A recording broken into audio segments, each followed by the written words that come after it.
Hello everyone, welcome to only IAS. तो आप सब आ चुके हैं अपनी अपनी समस्या का समाधान प्राप्त करने के लिए। और यहाँ पर आप एक देख रहे हैं महान पुरुष को जो कि सिर हिला रहा है हाँ में। तो देखो, हमें इनके हाँ में हाँ मिलाना चाहिए क्योंकि एक बहुत पते की बात इन्होंने की है जो कि हम सबके लिए बहुत इंपॉर्टेंट है। इनका सिंपल सा कहना है कि अगर हमने कोई भी टारगेट फिक्स कर दिया, मान लो कि ये हमने एम फिक्स किया और हमने कहा कि इसके बीचों बीच, इधर इधर नहीं, बीचों बीच एक तीर लगानी है, तो उसके लिए हमें सीखना पड़ेगा। हमें ये जो लर्निंग एबिलिटी है उसको डेवलप करनी पड़ेगी और इसके लिए हमें करना पड़ेगा खूब सारा प्रैक्टिस। लेकिन सबसे बड़ा क्वेश्चन जो आप सबके मन में आया है और आप जिसका समाधान प्राप्त करने के लिए यहाँ आए हो वो ये है कि कितना प्रैक्टिस करें। 10 दिन करें, 20 दिन करें, 100 क्वेश्चन की करें, 1000 क्वेश्चन की करें, कितनी करें प्रैक्टिस। तो देखो, ये बात तो बिल्कुल सही है और इसका पता होना भी चाहिए। बेसिकली ये मेजर डाउट्स आता है उन लोगों के मन में भी जो इस पूरे एग्जाम को बहुत शुरुआत से प्रिपेयर करते हैं। सबसे पहला क्वेश्चन ही उनके मन में ये रहता है क्योंकि उन्होंने सुन तो सभी से रखा है कि खूब प्रैक्टिस करो, practice makes the man perfect, और इवन वुमेन को भी परफेक्ट बनाता है। तो इस तरीके से हम इस पूरे वीडियो का जो डिस्कशन है वो बेसिकली इन 4 कंपोनेंट्स में डिवाइड करेंगे। सबसे पहला कंपोनेंट होगा कि कितने क्वेश्चन प्रैक्टिस करने चाहिए, और दूसरा कि प्रैक्टिस करने वाला इंसान जो कि प्रो बन चुका है और जो एक शुरुआती दौर का इंसान है, उन दोनों में क्या डिफरेंस होते हैं। एग्जाम्पल्स के साथ इसको भी समझेंगे, यहाँ पर भी समझेंगे कुछ एग्जाम्पल्स के साथ। कुछ और भी टॉपिक्स पर हम चर्चा करेंगे जो कि हमारे इस पूरे प्रॉब्लम का समाधान फाइनली निकाल सकते हैं।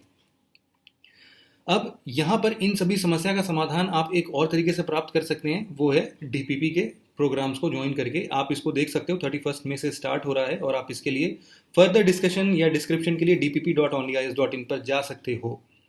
फिलहाल हमारा जो पहला टॉपिक है वो है कि कितने क्वेश्चंस की प्रैक्टिस करना उचित है या फिर करना चाहिए। देखो, ये बहुत सब्जेक्टिव क्वेश्चन है जो कि पर्सन टू पर्सन वेरी करता है।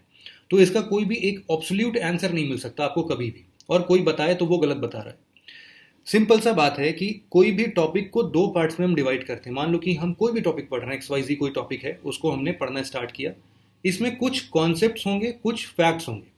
जब भी हम यूपीएससी की तैयारी करते हैं तो एक बहुत बड़ा मिसकंसेप्शन होता है कि भाई UPSC is the exam of concepts, जहां पर फैक्ट्स नहीं भी पढ़ा तो चलेगा।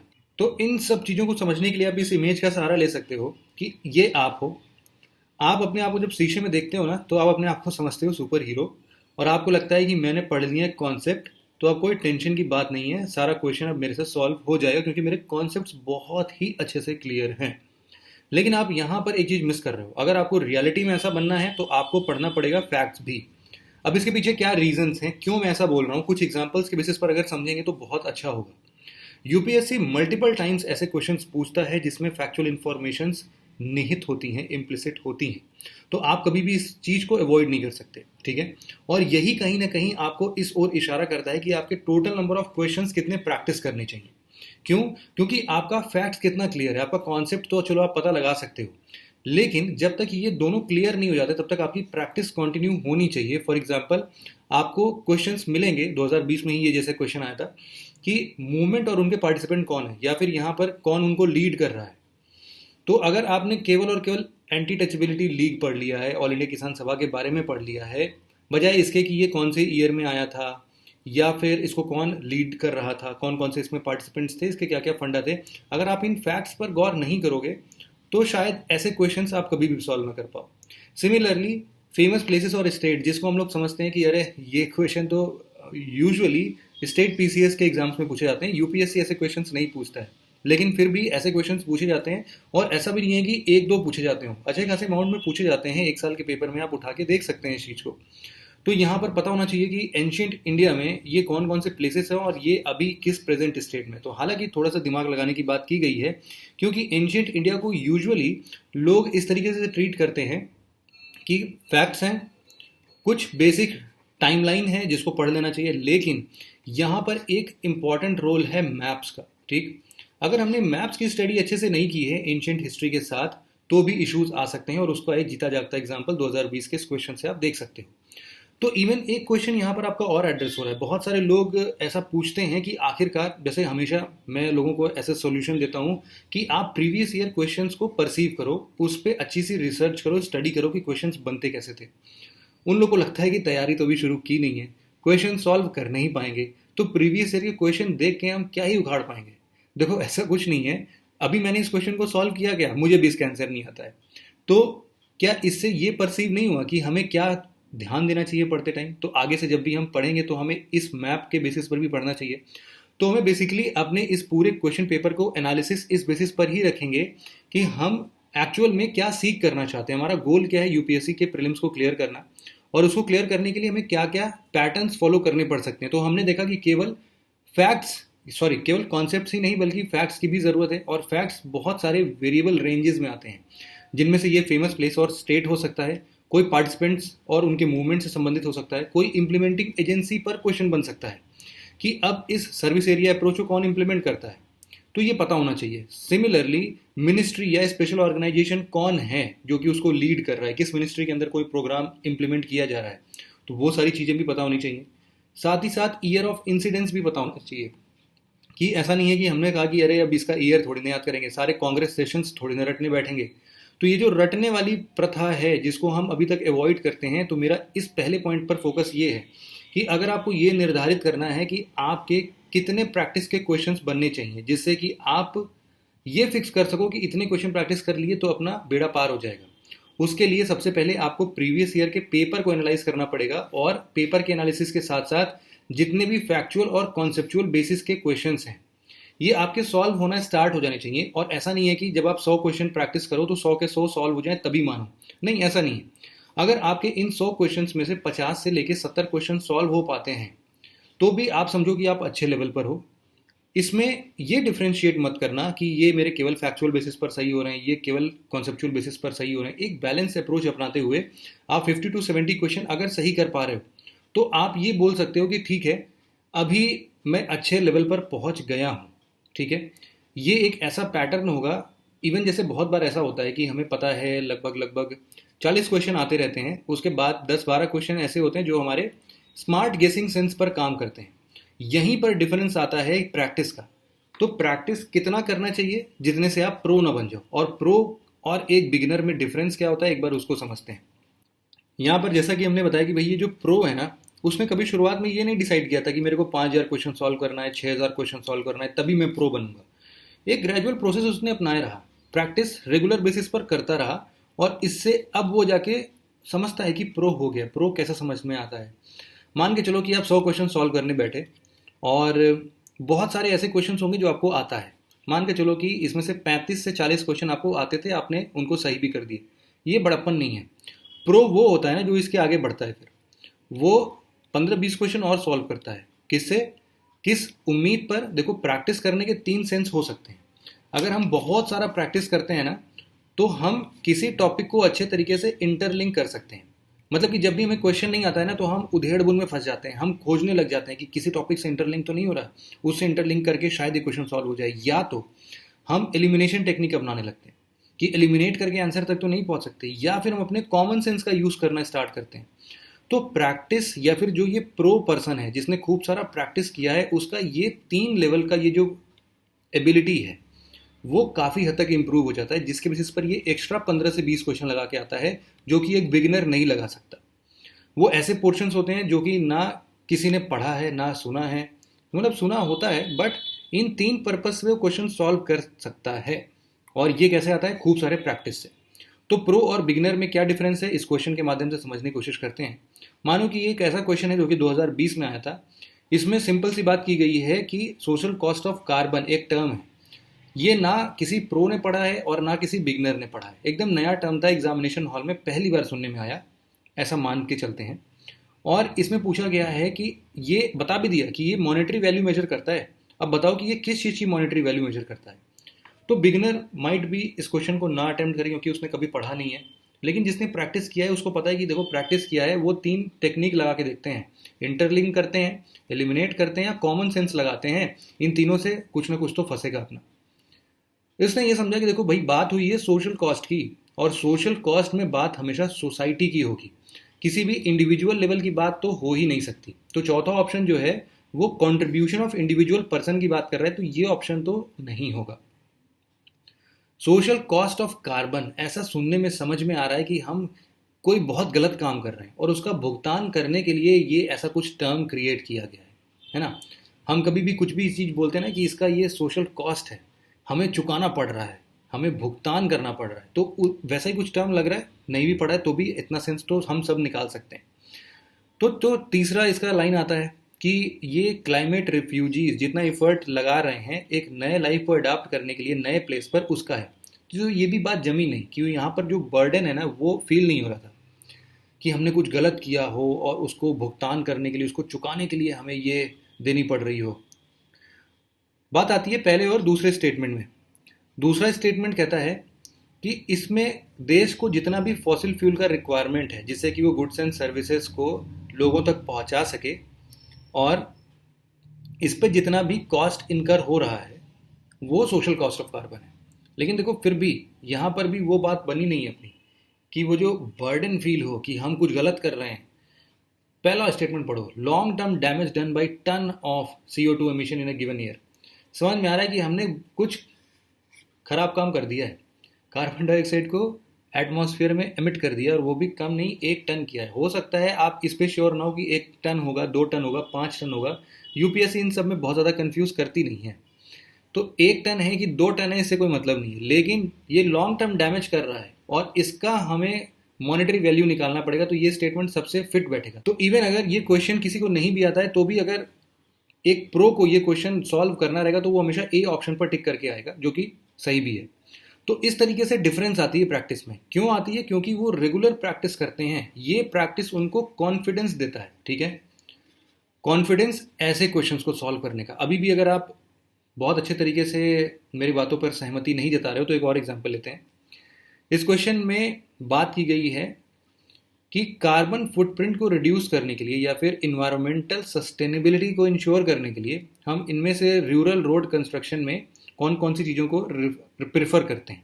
ठीक है, तो इसमें बहुत सारी चीज़ें हैं। कॉपर स्लैग है, जियो टेक्सटाइल है, पोर्टलैंड सीमेंट है, ऐसे बहुत सारे टर्म हैं। और cold mix asphalt technology, hot mix asphalt technology, ऐसे ऐसे नाम हैं जो शायद ही हमने सुने हो या फिर नहीं आते हैं। तो वही बात, बिगनर को भी नहीं आता है, प्रो को भी नहीं आता है। लेकिन अब प्रो की दृष्टिकोण क्या है उसके ऊपर नज़र डालते हैं। देखो, इसका ये मानना होगा कि इसमें सबसे पहले तो ये देखो कि जियो टेक्सटाइल जो है, जियो टेक्सटाइल यूजुअली हमने सुना होता है कि सड़क बनाने में, और वो भी स्पेसिफिकली गाँव में, बहुत सारे टेक्सटाइल इंडस्ट्रीज़ गांव में बसते हैं और यहाँ पर टेक्सटाइल का यूज़ करेंगे तो हम इन्वायरमेंटल सस्टेनेबिलिटी की ओर तो बढ़ सकते हैं। तो ये ऑप्शन एक तो है जिसमें सही होने के चांसेस ज़्यादा हैं।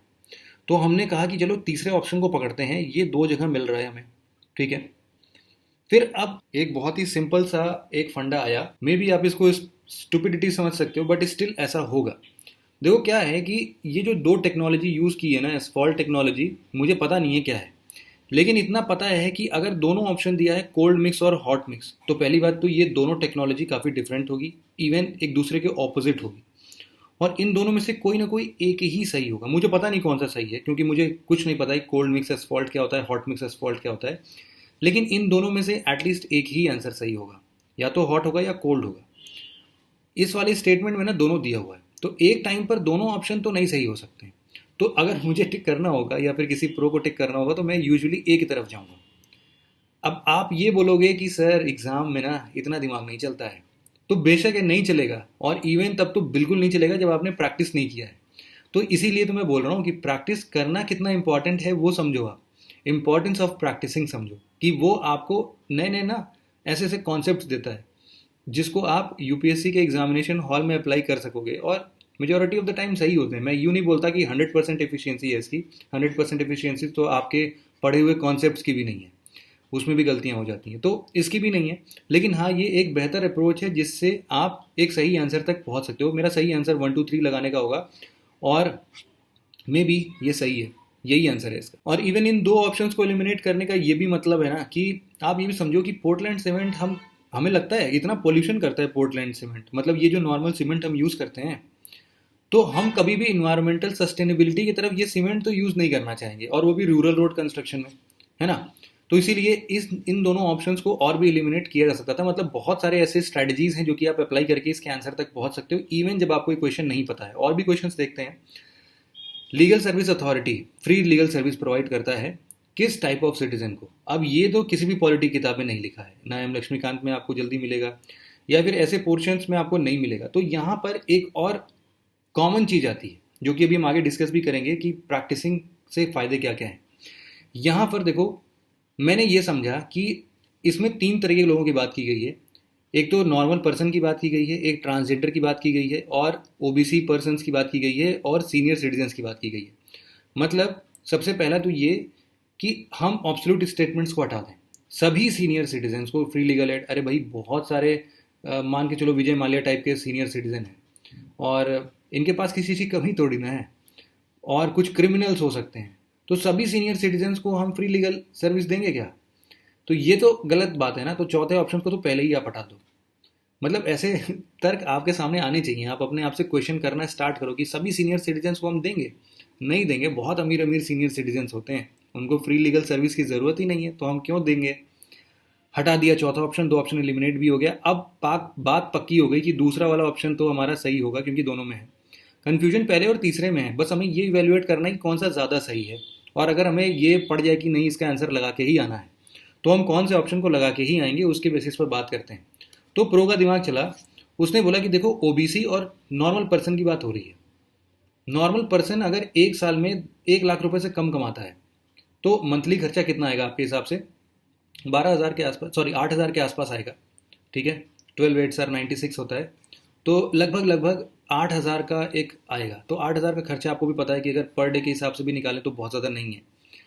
तो इनको फ्री लीगल सर्विस दिया जा सकता है, मतलब ये एक अमाउंट है। वैसा तो नहीं है कि पहला भी स्टेटमेंट गलत हो जाएगा इस बेसिस पर, लेकिन हम दूसरा स्टेटमेंट निकालते हैं कि अगर कोई ओबीसी मेंबर है और उसकी इनकम 3 लाख से कम है। 3 लाख से कम का मतलब समझते हो कि हर महीने की इनकी इनकम बन जा रही है, मान के चलो 25,000 के आसपास। ठीक है, 25,000 जो मंथली इनकम पे है, पहली बात तो उसको फ्री लीगल सर्विस देना उतना ज़रूरी तो नहीं है। अगर मेरे को उससे कोई, अगर ऐसे ही कोई आके पूछे, मेरे सामने 2 ऑप्शन है कि एक ऐसे इंसान को आप फ्री लीगल सर्विस देना चाहते हो जो 8,000 रुपये से कम कमाता है, या फिर ऐसे ओबीसी इंसान को देना चाहते हो जो 25,000 रुपये से कम कमाता है, तो मेरा स्वाभाविक सा एक मन बदलेगा कि भाई नहीं, जो 1 लाख रुपए से कम एनुअल इनकम वाला है ना, इसको दो, इसको ज़्यादा ज़रूरत है। ठीक है, इसको ज़्यादा ज़रूरत है तो 1 और 2 पे टिक कर देते हैं। सही आंसर है ये। ठीक है, ट्रांसजेंडर की बात आती नहीं है, और इवन मैं तो ये समझता हूँ कि ओबीसी से ज़्यादा जो मार्जिनलाइज सेक्शन की हम बात करें तो वो ट्रांसजेंडर है। तो इसके लिए अगर 2 लाख है तो ओबीसी को हम 3 लाख क्यों देंगे, है ना? लिमिट जो है वो इतना क्यों देंगे? तो उसकी वजह से भी आप थोड़ा सा एलिमिनेट कर सकते हो। इवन आप अपना दिमाग और भी लगा सकते हो, जिससे आप सही आंसर तक पहुंच सकते हो। एक फाइनल एग्जाम्पल और ले लेते हैं, जिससे कि आपको बिल्कुल भरोसा हो जाए। अलग अलग सब्जेक्ट का इसीलिए मैं उठा रहा हूँ, ताकि आपको ये ना लगे कि हाँ एक ही सब्जेक्ट में दिमाग लगा सकते हैं क्या। ये 2019 का एक क्वेश्चन है जिसमें एलटीई और वोल्टे के बारे में पूछा गया था। हालांकि ये प्रो और बिगिनर की बात ही नहीं है, एक बिगिनर भी इसमें थोड़ा भी दिमाग लगाएगा तो कर लेगा। कैसे? इसमें बोला गया है कि एलटीई को हम कॉमनली 3G की तरह मार्केट कर रहे हैं, और वोल्टे को हम लोग एडवांस 3G की तरफ। ये 2019 का जब क्वेश्चन पूछा था ना, जब जियो ने एकदम तबाही मचा रखी थी, तो उस टाइम पर हम सब ने देखा था कि हमारे मोबाइल के ऊपर जहाँ पर टावर आता है वहाँ पर लिखता है वोल्टे। ठीक, तो जब वोल्टे लिखता है तो हमने, कभी जियो ने आपसे बोला कि ये हम एडवांस 3G आपको दे रहे हैं? हमें तो हमेशा उसने यही बोला कि भाई आप 4G सर्विस यूज़ कर रहे हैं वोल्टे के अंदर। तो पहला स्टेटमेंट तो वैसे ही कॉमन सेंस लगा के हमने एलिमिनेट कर दिया कि गलत है। जब पहला गलत है तो 2 ऑप्शन वैसे ही एलिमिनेट हो गए, लेकिन इससे कोई मतलब नहीं, क्योंकि 2 ऑप्शन अभी भी हमारे पास है। तो दूसरा ऑप्शन पढ़ते हैं, L T E is data only technology, और वोल्टेज जो है वो वॉइस ओनली टेक्नोलॉजी है। जबकि आपकी इस परेशानी को दूर करने के लिए क्वेश्चन में ही लिख दिया है कि भाई जिनको जिनको नहीं पता है ना कि एलटीई और वोल्टेज क्या होता है, तो वो देख लो कि एलटीई जो होता है वो लॉन्ग टर्म इवोल्यूशन की बात करता है। इसका मतलब क्या है हमें नहीं पता। वोल्टेज जो है वो वॉइस ओवर एलटीई है, मतलब कि लॉन्ग टर्म इवोल्यूशन तो इसमें भी है। मतलब जो टेक्नोलॉजी इसमें है वो तो इसमें भी है, इसके साथ एक वॉइस ओवर भी लगा दिया गया है, तो वो वोल्टेज बन गया है। तो इसमें ये बोल रहा है ना कि ये तो डेटा ओनली टेक्नोलॉजी है और ये वॉइस ओनली टेक्नोलॉजी है। अभी तो ऊपर बोला कि वॉइस ओनली के साथ साथ डेटा ओनली टेक्नोलॉजी भी है। अगर एलटीई के अंदर डेटा है तो इसके अंदर भी डेटा होगा, तो ये भी गलत हो जा रहा है। और वैसे भी हमें पता ही कि ओनली ओनली वाला वैसे भी गलत होता ही है। तो उस सेंस में भी निकाल सकते हैं, और थोड़ा सा और सेंसिबल हम गेस भी कर सकते हैं। तो नीदर 1 और 2 लगा के आएंगे इस पे, है ना? ये भी आंसर हमारा सही हो जाएगा। तो ये फायदा है प्रैक्टिस का। ये एक दिन में नहीं डेवलप होगा कभी भी आपके अंदर कि आपने आज समझा और ये प्रैक्टिस करना स्टार्ट किया और अभी क्वेश्चन लगाया लग गया, नहीं। ये ग्रेजुअल प्रोसेस है, और आपको प्रो बनने में कितना समय लगेगा, कितने क्वेश्चंस आपको सॉल्व करने हैं, वो यही निर्धारित करेगा कि आप कितने ऐसे कॉमन सेंसिकल नॉलेज के साथ आप क्वेश्चंस को सॉल्व कर ले जाते हो। ठीक है। फिर रेगुलर प्रैक्टिस करने का एक और फायदा है, प्रोकास्टिनेशन प्लस डिसिप्लिन की बात करते हैं। प्रोकास्टिनेशन का मतलब होता है टाल मटोल करना, कल कर लेंगे, tomorrow is the best day to start anything. तो यहां पर अनुशासन, प्रतिष्ठा, सम्मान, इन सब की कमी सामने आ जाती है। तो यहां पर क्या होता है ना कि प्रोकास्टिनेशन मतलब लेट्स डू इट टुमारो वाली, जैसे ये सील है, बिल्कुल आराम से लेट गया, कल से करेंगे, कल शुभ दिन है और यहां से स्टार्ट होगा सब कुछ। लेकिन टुमारो की यहां पर बहुत अच्छी डिफिनेशन भी लिखी है कि ये एक ऐसा मिस्टिकल लैंड है, मतलब एक ऐसा रहस्यमयी जगह है जहां पर हमारे 99% ह्यूमन प्रोडक्टिविटी निहित है, 99% मोटिवेशन आता है और 99% अचीवमेंट भी है। बस दिक्कत ये है कि ये रहस्यमयी जगह जो है ना, ये हमें कभी मिल नहीं पाती है। ठीक है। तो टुमारो नेवर कम्स, और इस तरीके से हर दिन टुमारो आने का लगता तो है लेकिन कभी आता नहीं है, तो टाल मटोल नहीं करना है, इसीलिए रोज प्रैक्टिस करनी है। और हम बात कर सकते हैं डिसिप्लिन की। ठीक है। डिसिप्लिन क्या आता है, रेगुलर टारगेट से आता है। यूजुअली लोग ऐसा बोलते हैं कि भाई मेरे अंदर कॉन्फिडेंस ही नहीं आता है कि यूपीएससी क्लियर हो जाएगा। अरे आपने कभी रेगुलर टारगेट्स रखा ही नहीं है। जब आप ये छोटे टारगेट्स अचीव नहीं कर पा रहे हो, इनसे सेटिस्फैक्शन अचीव नहीं कर पा रहे हो, इन्हीं से अपने अंदर कॉन्फिडेंस बिल्ड नहीं कर पा रहे हो, तो आप एक बड़े गोल को क्लियर करने का कॉन्फिडेंस कैसे लेके आ सकते हो। तो ये जो डेली प्रैक्टिस होती है ना, ये हमेशा हमें कॉन्फिडेंस देती है। और साथ ही साथ डेली प्रैक्टिस, जैसा कि हमने बताया था, किस टॉपिक से इंटरलिंक करना है, कौन सा एलिमिनेशन टेक्निक अपनाना है और कॉमन सेंस कहाँ पर इस्तेमाल करना है, कितने हद तक करना है, वो सब प्रैक्टिस करा देगा ये। तो इसीलिए डेली प्रैक्टिस जरूर से करो। और अगेन आपको कहीं पर भी लगता है कि ये रेगुलर टारगेट कहाँ से लूँ, कैसे प्राप्त करूँ, तो उसके लिए देखो ये एक सोल्यूशन है हमारे पास कि आप डेडिकेटेड प्रीलिम्स प्रोग्राम ज्वाइन कर सकते हो, जहां पर हम आपको रेगुलर बेसिस पर रोज एक शेड्यूल दे रहे हैं कि आपको इतना पढ़ना है। इससे रेगुलर बेसिस पर आपको 10 क्वेश्चन दिए जाएंगे, आपको सॉल्व करना है। पूरे हफ्ते जितना भी पढ़ोगे उससे रिलेटेड वीकेंड में 100 क्वेश्चन हम आपको देंगे, फिर से सॉल्व करो। तो जब आप इन छोटे छोटे टारगेट्स को अचीव करते रहोगे तो कॉन्फिडेंस अपने आप बिल्ड हो जाता है। और इतना ही नहीं, इस प्रोग्राम में तो एनसीईआरटी का भी पूरा मॉड्यूल दिया हुआ है, तो आप एनसीईआरटी के पूरे वीडियो लेसन्स और उनके अलग से पूरे टेस्ट सीरीज को भी लगा सकते हो। बीच बीच में रिवीजन के टेस्ट भी रखे गए हैं, सीसेट का टेस्ट है, करंट अफेयर्स का टेस्ट है, बहुत सारी चीज़ें हैं जो कि आप इसको पा सकते हो। 31 में से ये स्टार्ट हो रहा है, तो जिनको भी ऐसा रेगुलर टारगेट वाला प्रॉब्लम है कि वो खुद से नहीं बना पा रहे हैं, वो इस प्रोग्राम को ज्वाइन करके वो रेगुलर टारगेट अचीव कर सकते हैं। ठीक है। फिर एक लास्ट पॉइंट हमारा आता है कि हमारा एक्टिव रिवीजन या पासिव रिवीजन में क्या डिफरेंस आता है, कि टेस्ट सीरीज लगाने का क्या पर्पज़ है, या फिर हम जो रोज सॉल्व कर रहे हैं, रोज प्रैक्टिस कर रहे हैं, उसका क्या यहाँ पर डिफरेंस आता है। तो देखो, हम रिवीजन करते हैं, आप सबको पता है कि हम बुक्स से रिवाइज करते हैं, बहुत सारी जगह हैं जहाँ से हमने पढ़ा हुआ है और उनको हम रिवाइज करते हैं। तो रिवीजन दो तरीके से होते हैं कि एक्टिव रिवीजन है, एक पैसिव रिवीजन है। देखो दोनों में डिफरेंस क्या है। एक्टिव रिवीजन वो रिवीजन है जिसमें हम लोग सॉल्व करते हैं, कुछ अपना दिमाग लगाते हैं, एक्ट करते हैं और उससे रिवीजन होता है। और पैसिव रिवीजन हमारा बुक्स वाला है कि हमने बिना दिमाग लगाए जो भी हमने पिछले बार भी पढ़ा था उसको अभी भी पढ़ के एक बार खत्म कर दिया कि ये रिवाइज हमने डन कर दिया। एक्टिव रिवीजन जो है ना, हमें कुछ इस तरीके की फीलिंग देगा।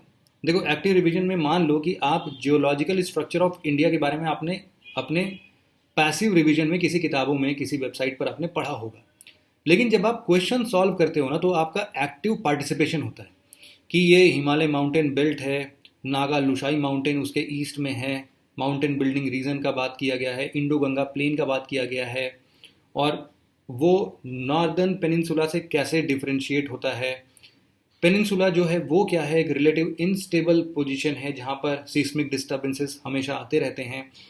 जब आप इनको अप्लाई करते हो ना, तो आपका दिमाग चलता है, सोचता है, और यही सोचने की प्रैक्टिस आपकी काम आने वाली है आपके एग्जामिनेशन में भी। हालांकि ये पोर्शन जो है वो डीपीपी का ही एक पोर्शन है। तो आप देख सकते हो कि कैसे रेगुलर प्रैक्टिस से आप अपने एक्टिव रिवीजन को थोड़ा सा इनिशिएट कर सकते हो। अभी आप यहाँ पर पढ़ोगे ना, तो हो सकता है कि आपने पढ़ा हो लेकिन इस एंगल से ना पढ़ा हो। तो जितने नए नए एंगल से आप किसी भी टॉपिक को कवर करते जाते हो, वो उतना बेनिफिट आपको देता जाता है। तो ज्ञान की बातें यहाँ पर समाप्त होती हैं। एक आखिरी बात यह है, किसी महान इंसान ने कहा था कि अगर आपके पास स्टार्ट करने का एक आइडिया है, आप स्टार्ट करने की सोच रहे हो और स्टार्ट करने की कमिटमेंट बनाने के लिए भी तैयार हो, तो वो एक अपनी बात है। लेकिन केवल दिमाग में सब कुछ रखने से कुछ नहीं होगा, आपको एक्चुअली में स्टार्ट करना पड़ेगा। ये एक सच्ची बात होगी जो आपको लाइफ में आगे बढ़ाता है। केवल सोच लेना, आइडिया बना लेना, कल से करूँगा, परसों से करूँगा, मंडे से करूँगा, इन सब से काम नहीं चलेगा। अगर डिसाइड कर लिया है तो आज अभी तुरंत एक्ट करना स्टार्ट कर दो। अभी से अगर आपने सोचा कि नहीं मुझे प्रैक्टिस तो रोज करनी चाहिए, बात अभी आपके दिमाग में घुस गई है, तो आज का दिन ऐसा नहीं होना चाहिए कि आप बिना प्रैक्टिस किए सो गए। अगर आप ऐसा करते हो तो कोई मतलब नहीं है फिर इस वीडियो का या फिर आपके इस वीडियो को देखने का। ठीक है, तो इसको इम्प्लीमेंट करो, बहुत ज़रूरी है। कोई भी फर्दर अगर आपके डाउट्स क्वेरीज बनते हैं ना, तो आप info@onlyis.com पे या फिर इस नंबर पर कॉल कर सकते हो। तो बस इस डिस्कशन में इतना ही था। आशा करता हूँ कि अब आप एटलीस्ट रेगुलर प्रैक्टिस करोगे और इस महान इंसान के हाँ में हाँ मिलाते हुए अपनी प्रैक्टिस आज से ही स्टार्ट कर दोगे। तो बस आज की डिस्कशन में इतना ही था। Thank you very much for listening it very patiently friends. Have a nice day.